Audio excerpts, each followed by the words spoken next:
Hi friends, welcome to cine family 2. Prema Entha Madhuram serial hero Sriram Venkat. ఈ సీరియల్లో ఆర్యవర్ధన్ క్యారెక్టర్లో చాలా అద్భుతంగా నటిస్తూ తనదైన స్టైల్లో ప్రేక్షకులను బాగా అలరిస్తూ మంచి సక్సెస్ను అందుకుంటున్నారు. ఆర్యవర్ధన్ ఈ సీరియల్లోనే కాకుండా జీ తెలుగు ఛానల్లో ప్రసారమయ్యే కొన్ని సీరియల్స్కి ప్రొడ్యూసర్గా కూడా వ్యవహరిస్తున్నారు. ఆర్యవర్ధన్ తన ప్రతి అప్డేట్స్ని ఎప్పటికప్పుడు తన అభిమానుల కోసం షేర్ చేస్తూ ఉంటారు. అయితే రీసెంట్గా Prema Entha Madhuram serial hero Aryavardhan shooting యాప్ లేటెస్ట్ ఫొటోస్ను షేర్ చేశారు.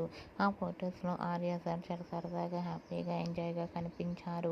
ఆ ఫొటోస్ చూసిన వారంతా nice pics and super serial అంటూ కామెంట్స్ పెడుతున్నారు. మీకు కూడా ఆర్యవర్ధన్ షూటింగ్ యాప్ లేటెస్ట్ ఫొటోస్ మీకు నచ్చినట్లయితే మీ అభిప్రాయాన్ని మీ కామెంట్ రూపంలో తెలియజేస్తూ లైక్ చేయండి, షేర్ చేయండి. మరిన్ని ఇంట్రెస్టింగ్ అండ్ లేటెస్ట్ అప్డేట్స్ కోసం మా సినీ ఫ్యామిలీ 2 ఛానల్ని సబ్స్క్రైబ్ చేసుకోండి.